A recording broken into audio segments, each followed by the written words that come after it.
Hello, अस्सलाम वालेकुम बेटा, कैसे हैं आप लोग। ये आपकी बेटा क्लास 8 की मैथ्स की क्लास हो रही है।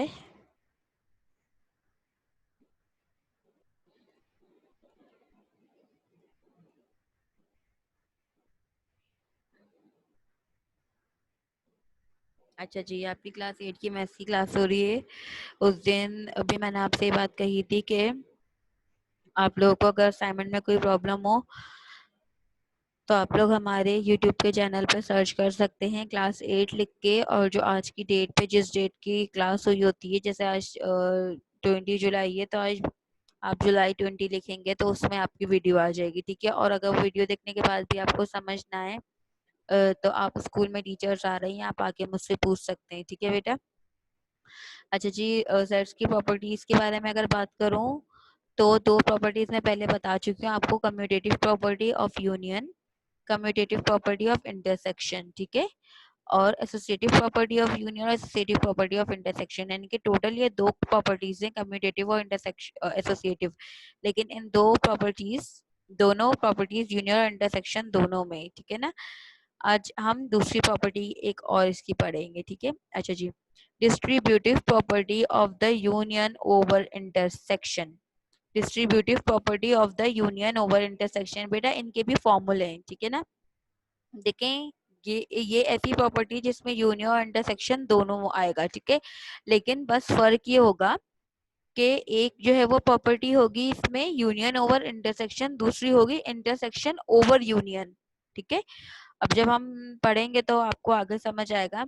If A is equals to, अगर ए है आपके पास 1 2 3 4 5 6 7 8, ए का सेट दिया हुआ है, बाद में बी का सेट दिया हुआ है 2 3 4 5 6, और सी का सेट दिया हुआ है 1 3 5 7, तो वो आपसे कहते हैं कि प्रूव करें distributive property of the union over intersection. सबसे पहले तो आपने ये देखना है कि आपको किस प्रॉपर्टी का नाम दिया हुआ है। अगर आपको ये प्रॉपर्टी दी हुई है यूनियन ओवर इंटरसेक्शन, तो फिर आपने इसका फॉर्मूला लिखना है। सॉल्यूशन टू प्रूव दैट, इसको प्रूव करने के लिए आपने पहले फॉर्मूला लिखा। यूनियन ओवर इंटरसेक्शन का फॉर्मूला क्या है, ए यूनियन ब्रैकेट में B intersection C is equals to A union B bracket में इंटरसेक्शन, फिर ब्रैकेट में ब्रैकेट क्लोज इंटरसेक्शन, फिर ब्रैकेट में ए यूनियन सी। ठीक है। अच्छा जी, दोबारा रिपीट कर रही हूँ, ए यूनियन ब्रैकेट में B intersection C is equals to, फिर ब्रैकेट में A union B intersection bracket में ए यूनियन सी। ठीक है, ये दो साइड्स हैं, देखो एक इज इक्वल टू से पहले, एक इज इक्वल टू के बाद है। The left hand side must be equal to the right hand side. इसके अंदर आपको बिल्कुल उसी तरह करना होगा कि पहले आप राइट हैंड साइड लोगे, लेफ्ट हैंड साइड लोगे। ठीक है, एक एक साइड करके लोगे। ठीक है, और दोनों का आंसर आपका सेम आना चाहिए। अगर दोनों का आंसर आपका सेम आ गया, इट्स मीन कि आपका आंसर बिल्कुल ठीक है। अच्छा जी, अब आपने क्या किया, पहले आपने लिया कंसीडर लेफ्ट हैंड साइड, यानी कि आपने लेफ्ट हैंड साइड ली। लेफ्ट हैंड साइड कौन सी थी, ए यूनियन और ब्रैकेट में बी इंटरसेक्शन, ये वाली थी आपकी लेफ्ट हैंड साइड। ठीक है, अब पहले हमेशा आप ब्रैकेट वाला सॉल्व करते हो, तो ब्रैकेट में क्या आता है, बी इंटरसेक्शन सी, तो पहले हम बी इंटरसेक्शन सी सॉल्व करेंगे। बी इंटरसेक्शन सी सॉल्व करने के लिए पहले हमने बी का सेट लिखा जो है 2 3 4 5 6 इंटरसेक्शन, फिर हमने सी का सेट लिखा जो है 1 3 5 7। ठीक है, ये लिखने के बाद अब हमें क्या करना है, इंटरसेक्शन करना है। इंटरसेक्शन में क्या करते हैं, कॉमन निकालते हैं। अब बी और सी दोनों में क्या कॉमन था, 3 और 5, क्या कॉमन था, 3 और 5, तो ये हमारा आंसर आ गया। ठीक है, अब हमें क्या करना है, अब पूरी जो लेफ्ट हैंड साइड वाला फॉर्मूला है वो लिखना है, ए यूनियन ब्रैकेट में B intersection C, A union bracket में बी इंटरसेक्शन सी।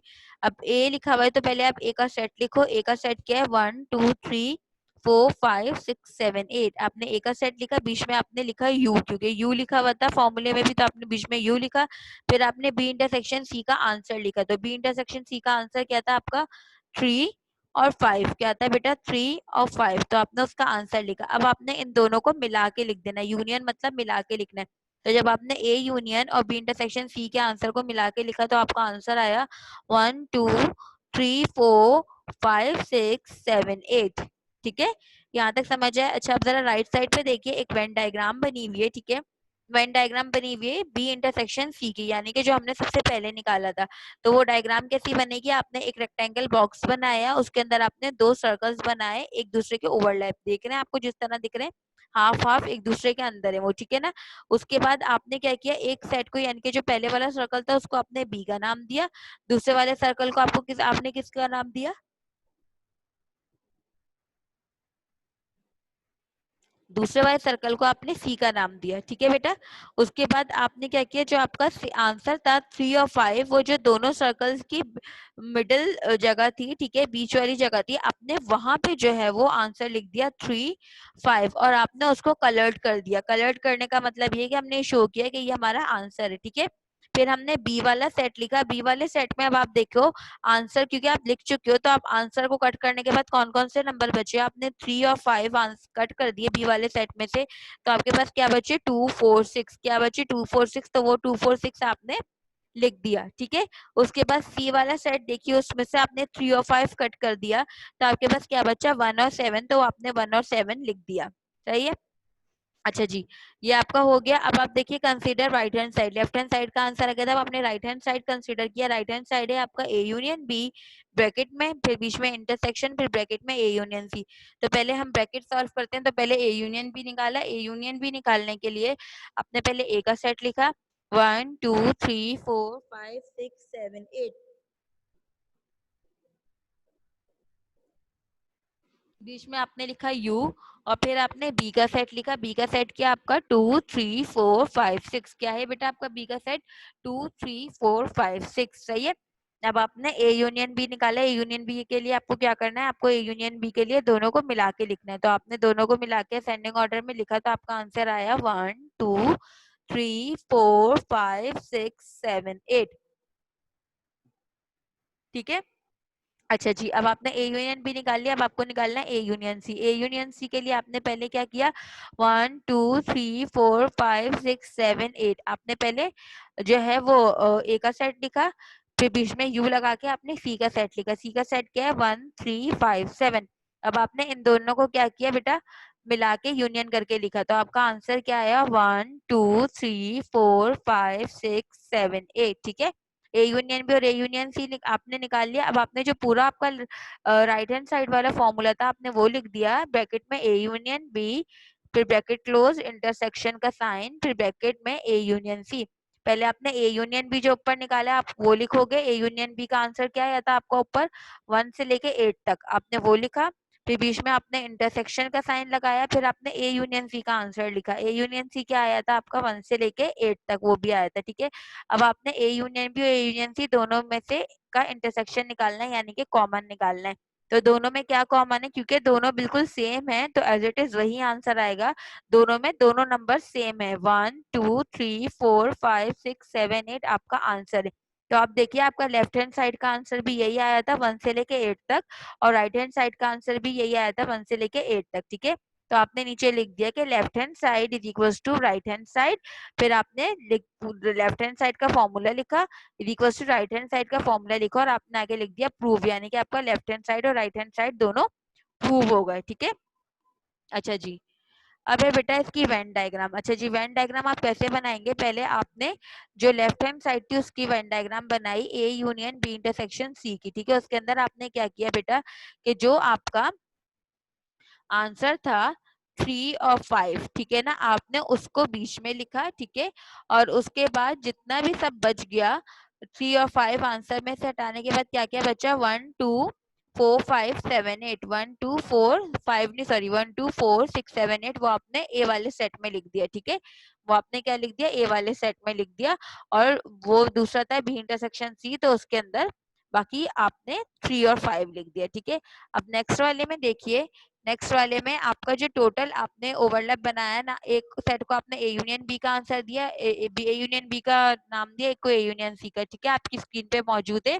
और फिर उसके बाद जो बीच वाला जो आपका आंसर आया था वो आपने, अच्छा इसमें देखिए पूरे पे कलर है, ठीक है, फर्स्ट वाली डायग्राम में, और नेक्स्ट वाली दूसरी वाली डायग्राम में सिर्फ जो बीच की जगह है उसमें कलर है, और उसी में आपने अपना पूरा आंसर लिख दिया जो आया था 1 से लेके 8 तक, ठीक है। अब यहाँ देखिए distributive property of the intersection over union, वो था हमारा यूनियन ओवर इंटरसेक्शन, ये है इंटरसेक्शन ओवर यूनियन, ठीक है। इसमें क्या है बेटा, सब कुछ वैसे ही फॉर्मूला है, लेकिन जहां जहां वहां पे यूनियन यूज हो रहा था यहाँ यहाँ इंटरसेक्शन हो जाएगा, और जहां जहां इंटरसेक्शन होता है वहां यूनियन, पूरा फॉर्मूला वही रहेगा। यूनियन की जगह इंटरसेक्शन आ जाएगा, इंटरसेक्शन की जगह यूनियन आ जाएगा, ठीक है। ए है आपका ABCDEFG, बी है आपका BCEG, सी है आपका ADF, ठीक है। ए बी और सी के सेट दिए हुए, आपको distributive property intersection over union मालूम करनी है, ठीक है। टू प्रूव दैट मालूम करने के लिए आपका फॉर्मूला है ए इंटरसेक्शन ब्रैकेट में B union C, A intersection bracket में B union C is equal to bracket में A intersection B union bracket में ए इंटरसेक्शन सी, ठीक है। अब वो कह रहे हैं कि इसमें भी लेफ्ट हैंड साइड और राइट हैंड साइड दोनों इक्वल होने चाहिए। पहले आपने लेफ्ट हैंड साइड लिया, लेफ्ट हैंड साइड का फॉर्मूला था आपका ए इंटरसेक्शन ब्रैकेट में बी यूनियन सी। पहले ब्रैकेट वाला सॉल्व करेंगे, यानी कि B union C. B union solve करने के लिए पहले बी यूनियन सी सॉल्व करने के लिए पहले बी का सेट लिखा, बी का सेट था BCEG यूनियन और सी का सेट था ADF, ठीक है। अब आपने इन दोनों को क्या कर दिया, BCEG और ADF को यूनियन कर दिया, मिला के लिखा, तो आपका आंसर आया ABCDEFG, ABCDEFG, ठीक है। अच्छा जी, अब उसके बाद A intersection B union C, A intersection B union C आपने लिखा, ठीक है। ए इंटरसेक्शन ब्रैकेट में बी यूनियन सी, ए की जगह आपने ए का सेट लिखा ABCDEFG, ठीक है, इंटरसेक्शन, और आपने बी यूनियन सी की जगह क्या लिखा, उसका आंसर लिखा। उसका आंसर क्या था, ABCDEFG, ठीक है। अब आपने दोनों को इंटरसेक्ट करना है, इसका कॉमन निकालना है, तो क्योंकि दोनों नंबर्स दोनों सेट्स में दोनों नंबर सेम है सारे नंबर्स, तो आपका आंसर वही आ जाएगा ABCDEFG, ठीक है। ये आपका लेफ्ट हैंड साइड हो गया। अब आपने लिया right hand side. Right hand side का फॉर्मूला था ब्रैकेट में A intersection B union bracket में ए इंटरसेक्शन सी, ठीक है। पहले आपने ए इंटरसेक्शन बी लिखा, ए इंटरसेक्शन बी मालूम करने के लिए आपने ए का सेट लिखा, ए का सेट था ABCDEFG इंटरसेक्शन, फिर आपने बी का सेट लिखा, बी का सेट था आपका BCEG, ठीक है। अब आपने इन दोनों को इंटरसेक्शन किया, यानी कि इनका कॉमन निकाला, तो कॉमन क्या आया इनका BCEG, क्या कॉमन आया दोनों में, क्या क्या कॉमन था, BCE और जी, ठीक है। अब आपने निकाला A intersection C. A intersection C निकालने के लिए पहले आपने ए का सेट लिखा, ए का सेट क्या था ABCDEFG, बीच में आपने इंटरसेक्शन का एन लगाया, फिर आपने सी का सेट लिखा, सी का सेट क्या था ADF, ठीक है। अब आपने ए के और सी के सेट को इंटरसेक्शन करना है, यानी कि इनमें कॉमन निकालना है, तो इनका कॉमन जो आएगा ए इंटरसेक्शन सी का, उसका आंसर क्या आएगा ADF, यानी कि ADF जो है वो आपका आंसर है इंटरसेक्शन सी का। अब आपने अपना राइट हैंड साइड वाला पूरा फॉर्मूला लिखा। पूरा फॉर्मूला क्या था आपका, ब्रैकेट में ए इंटरसेक्शन बी यूनियन, यानी कि यूनियन बाहर है, फिर दूसरे ब्रैकेट में ए इंटरसेक्शन सी, ठीक है। पहले आपने इंटरसेक्शन बी का आंसर लिखा, इंटरसेक्शन बी का आंसर क्या निकला था आपका ऊपर BCEG, पहले आपने वो लिखा, फिर आपने बीच में यू लगाया, फिर आपने ए इंटरसेक्शन सी का आंसर लिखा, ए इंटरसेक्शन सी क्या आपका ADF, ठीक है। अब आपने इन दोनों को क्या किया, यूनियन किया, यानी कि मिला के लिखना है। जब आपने ए इंटरसेक्शन बी और इंटरसेक्शन सी दोनों के आंसर्स को मिला के लिखा, तो आपका आंसर आया ABCDEFG, ठीक है। अब देखिए बेटा, आपके लेफ्ट हैंड साइड का भी आंसर यही था, ए से लेके जी तक, और राइट हैंड साइड का भी यही आया है, ए से लेके जी तक, ठीक है। तो आपने नीचे लिख दिया कि लेफ्ट हैंड साइड और राइट हैंड साइड आपका हो गया प्रूफ। क्लियर, बहुत ईजी है ये। अच्छा, अब इसका वेन डायग्राम देखें। पहले आपने फर्स्ट वाले की वेन डायग्राम बनाई, तो फर्स्ट वाले का आंसर क्या आया था आपके पास, फर्स्ट वाले का आंसर आया था ABCDEFG, तो आपने क्या कर दिया कि ABCDEFG बीच में लिख के, ठीक है, और आपने क्या कर दिया उसको कलर्ड कर दिया, ठीक है। अब नेक्स्ट वाले में आप देखिए, आपका ए इंटरसेक्शन बी का आंसर क्या आया था BCEG, और ए इंटरसेक्शन का आया था ADF, तो आपने दो सर्कल्स बनाए, ए इंटरसेक्शन बी लिखा एक सर्कल में, उसमें उसका आंसर लिख दिया, और दूसरे इंटरसेक्शन सी में आपने किसका लिख दिया, इंटरसेक्शन सी का लिख दिया ADF। अब जो और जो देखिए, अब जो आपका आंसर आया है उसमें ABCDEFG सारे नंबर्स आ रहे हैं, अल्फाबेट्स जो आपके लिखे हुए, तो इसलिए आपने दोनों सर्कल्स पे कलर कर दिया, राइट। ये आपकी हो गई वेन डायग्राम। अच्छा जी, अब है आपका डिमॉर्गन्स लॉ बेटा, ठीक है। डिमॉर्गन्स लॉ में ये क्या कहते हैं आपको, प्रूफ डिमॉर्गन्स लॉ, आपको डिमॉर्गन्स लॉ प्रूफ करना है, कैसे, when U is equals to, अच्छा जी, यू जो है वो आपका क्या है 2 4 6 8 2 4 6 10 12 14, यू का सेट दिया हुआ है, ए का सेट है 2 6 10 12, और बी का सेट है 6 10 12 14, ठीक है। यू ए और बी का सेट दिया हुआ है। वो आपको बोलते हैं कि डिमॉर्गन्स लॉ मालूम करो। तो डिमॉर्गन्स लॉ मालूम करने का तरीका ये कि डिमॉर्गन्स लॉ में दो लॉ होते हैं, एक फर्स्ट लॉ और एक सेकंड लॉ। ठीक है, पहले हम फर्स्ट लॉ देखेंगे। Solution to prove that, prove करने के लिए हमारे फर्स्ट लॉ का फॉर्मूला है ए यूनियन बी, ब्रैकेट में A union B complement is equals to A complement intersection B complement. दोबारा रिपीट कर रही हूँ फॉर्मूला, ब्रैकेट में A union B, bracket close होने के बाद ए यूनियन बी के ऊपर कॉम्प्लीमेंट है, is equals to A complement intersection B complement. अब इसमें भी बीच में इक्वल्स टू आ गया, तो इसका मतलब राइट हैंड साइड और लेफ्ट हैंड साइड दोनों का आंसर एक आना चाहिए। पहले आपने अपना लेफ्ट हैंड साइड लिया, लेफ्ट हैंड साइड था ए यूनियन बी और उस पूरे ब्रैकेट के ऊपर कॉम्प्लीमेंट। तो पहले आपने ब्रैकेट के अंदर वाला सॉल्व किया जो था A union B. A union B solve करने के लिए पहले आपने ए का सेट लिखा, ए का सेट था आपका 2 6 10 12, 2 6 10 12, फिर आपने यू लिखा, फिर आपने बी का सेट लिखा, बी का सेट क्या आपका 6 10 12 14। ठीक है, आपका सी का सेट, बी का सेट क्या था 6 10 12 14। अब आपने दोनों को यूनियन करके लिखा, यानी कि मिला के लिखा, तो आपका आंसर आया 2 6 10 12 14। ठीक है बेटा।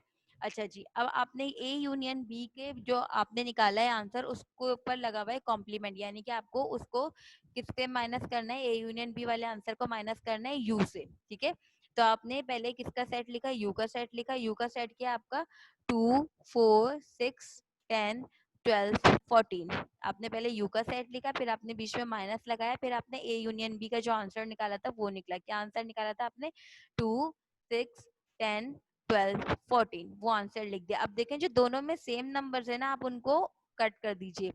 2 दोनों में सेम है, हटा दीजिए। 6 सेम है, 10 भी सेम है, 12 भी सेम है और 14 भी। तो खाली क्या बच गया हमारे पास 4, खाली क्या बच गया 4। तो हमारा 4 क्या हो गया बेटा, हमारा आंसर आ गया। 4 क्या हो गया हमारा आंसर। ठीक है, अब आपने क्या किया, अब आपने राइट हैंड साइड लिया, राइट हैंड साइड लेने के बाद आपने राइट हैंड साइड का फॉर्मूला क्या था आपका, A complement intersection B complement, यानी कि पहले आप ए कॉम्प्लीमेंट मालूम करेंगे, फिर आप बी कॉम्प्लीमेंट मालूम करेंगे और फिर दोनों के आंसर को आप इंटरसेक्शन करेंगे, उसका कॉमन निकालेंगे। ठीक है ना। अच्छा जी,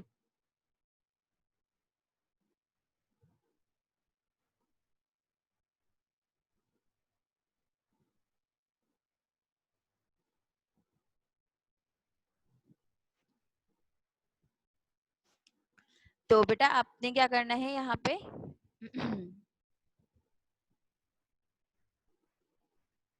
आपने करना ये है यहाँ पे के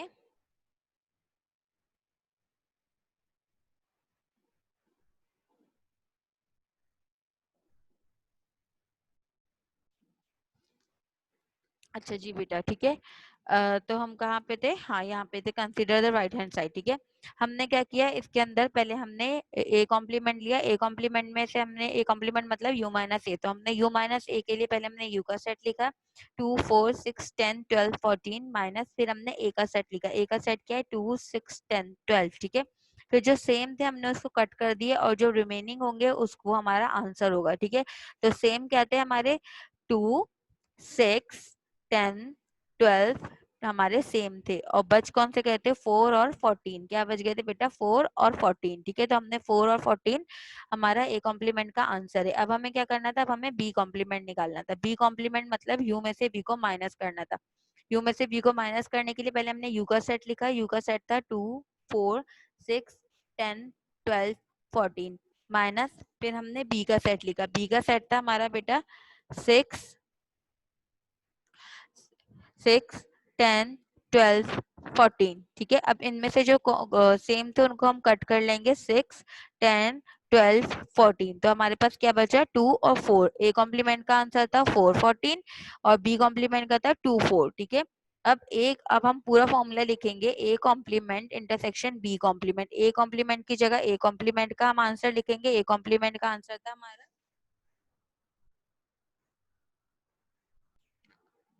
अच्छा जी बेटा, ए कॉम्प्लीमेंट का आंसर लिखेंगे और intersection B complement. A complement का आंसर था 4 14। ठीक है, ए कॉम्प्लीमेंट का क्या आंसर था, अच्छा देखें इसमें ना कुछ यहाँ पे प्रिंटिंग में मसला था। ठीक है, तो वो मैंने जो है वो कुछ ठीक किया हुआ है, तो आप जो है वो इस पे ध्यान रखिएगा जरा। ए कॉम्प्लीमेंट का आंसर था 414, वो लिखा हमने, इंटरसेक्शन उसके बाद जो है वो बी कॉम्प्लीमेंट का आंसर था 24, हमने वो लिख दिया। ठीक है, अब हमें इन दोनों में से कॉमन निकालना है। 414 और 24 में से दोनों में क्या कॉमन आ रहा है? 4, तो हमारा आंसर क्या है? 4। ठीक है, हमारे लेफ्ट हैंड साइड का आंसर भी 4 था और हमारे राइट हैंड साइड का भी आंसर 4 है, तो इसका मतलब आपने नीचे लिख दिया कि आपका लेफ्ट हैंड साइड और राइट हैंड साइड दोनों प्रूव हो गया। ठीक है, आपका हो गया फर्स्ट लॉ।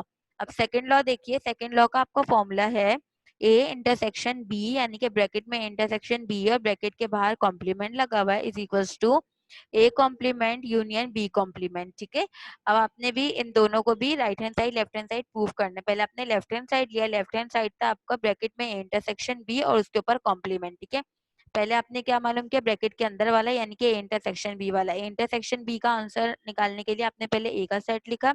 ए का सेट था आपका 2 6 10 12 इंटरसेक्शन, फिर आपने बी का सेट लिखा। बी का सेट था आपका 6 10 12 14। ठीक है, अब आपने दोनों को इंटरसेक्ट किया यानी कि आपने दोनों में से कॉमन निकाला, तो आपका आंसर क्या आया? दोनों में ए और बी दोनों में क्या कॉमन था? 6 10 और 12। क्या कॉमन था? 6 10 और 12। ठीक है बेटा, अब आपने ए इंटरसेक्शन बी को के ऊपर कॉम्प्लीमेंट है, यानी कि आपको इंटरसेक्शन बी को किस में से माइनस करना है? यू में से।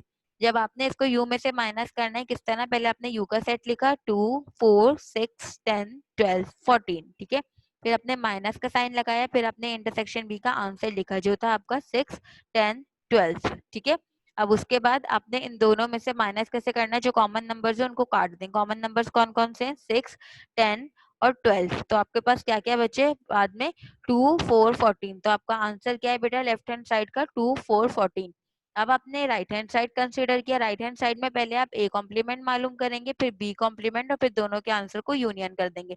पहले ए कॉम्प्लीमेंट मालूम कर दिया, यानी कि यू में से ए को माइनस करना है। पहले यू का सेट लिखा आपने 2 4 6 10 12 14 माइनस, फिर आपने ए का सेट लिखा 2 6 10 12। अब जो दोनों में से सेम नंबर है उनको काट के रिमेनिंग नंबर को आंसर करेंगे। सेम नंबर क्या है? 2 6 10 12।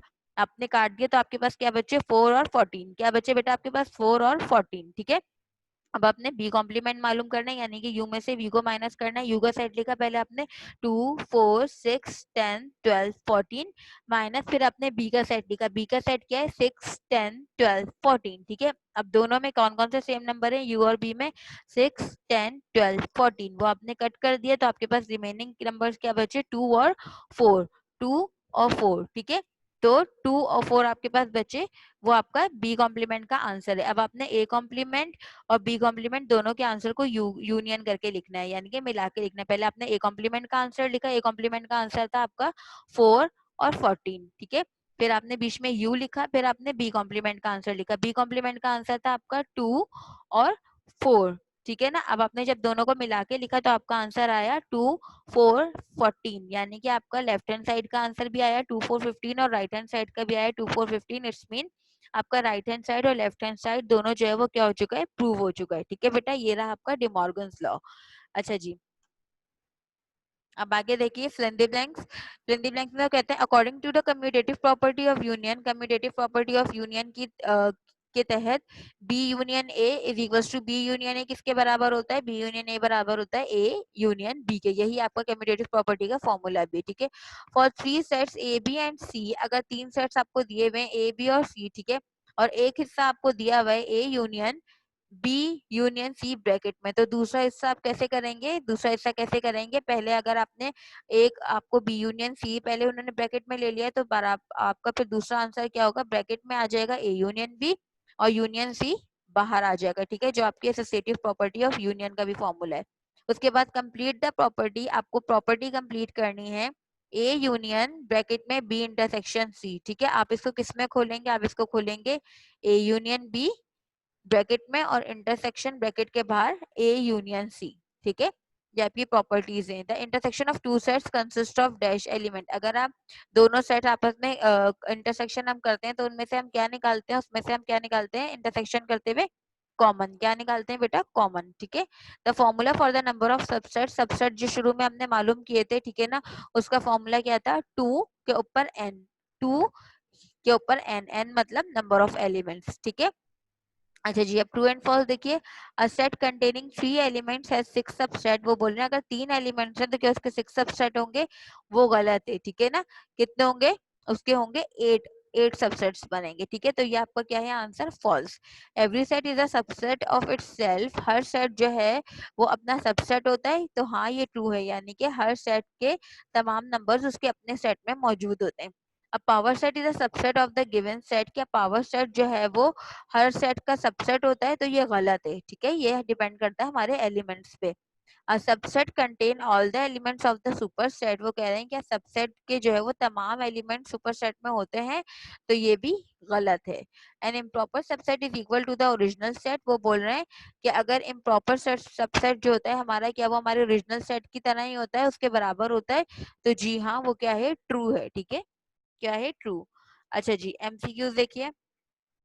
If u is equals to u का सेट दिया हुआ है 2 4 6 8 10 12 14, what is a subset of u, तो बताइए u का सबसेट क्या होगा, ठीक है। u का सबसेट क्या है, 1 2 और 4, यानी कि ये दोनों नंबर्स इसके अंदर मौजूद हैं, 2 भी और 4 भी, ठीक है। इसलिए ए वाला आपका राइट आंसर है। Which of the following is the largest set, सबसे बड़ा सेट कौन सा होता है, इवन नंबर का, ऑड नंबर का, होल नंबर का, इंटीजर्स, इंटीजर्स नंबर का। इसलिए क्योंकि इंटीजर्स नंबर प्लस में भी पूरे आते हैं, फिर उसके बाद माइनस में आते हैं, तो वो डबल नंबर्स होते हैं, ठीक है। पहले सारे प्लस में आते हैं, फिर बीच में जीरो आता है, फिर सारे माइनस में आते हैं, इसलिए। How many subset does the set A equals to 1 2 3 4 है, वो बोल रहे हैं कि अगर 1 2 3 4 यानी कि इसके अंदर कितने हैं, 4 एलिमेंट्स है, तो इससे कितने सबसेट बनेंगे, तो उसको डबल कर लो, 4 4 जा कितने होते हैं 16, तो यानी कि 4 के कितने सेट्स बनेंगे, 16 बनेंगे, तो आपका बी वाला आपका राइट आंसर है। Which of this is a proper subset of A is equals to 1 3 5 7, वो बोल रहे हैं कि इसका प्रॉपर सबसेट कौन सा है, इसका प्रॉपर सबसेट है 1 3 5, यानी कि सारे नंबर्स इसके सी बी वाले सेट के ए वाले सेट में मौजूद हैं, तो ये इसका प्रॉपर सबसेट है, यानी कि हमारा सी वाला आंसर सही है। नंबर 5 देखिए, which of these is the correct statement for the De Morgan's law, De Morgan's law का सही जो फॉर्मूला है वो कौन सा है, सही फॉर्मूला ये वाला है जो मैंने आपको नंबर सी वाले पे बोला हुआ है, A intersection B complement is equals to A complement union B complement, ठीक है। ये आपके हो गए एमसीक्यूज। अभी आपका असाइनमेंट है, पहले सवाल में आपको distributive property of the intersection over union मालूम करना है। फॉर्मूला उसका आपको पीछे से मिल जाएगा स्लाइड्स पे से, ठीक है, असाइनमेंट में मिल जाएगा। और सेकंड आपको डिस्ट्रीब्यूटिव प्रॉपर्टी मालूम करनी है, ठीक है ना, यूनियन ओवर इंटरसेक्शन की, ठीक है।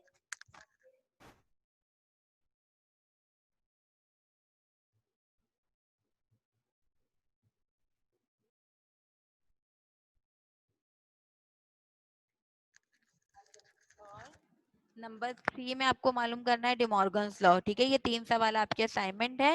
लेक्चर के लिए जो है वो आप लोग वीडियो देख सकते हैं यूट्यूब पे आज की डेट में, और फिर भी ना समझ आए तो स्कूल आके पूछ सकते हैं, ठीक है। नेक्स्ट क्लास तक अपना ख्याल रखिएगा बेटा, अल्लाह हाफिज।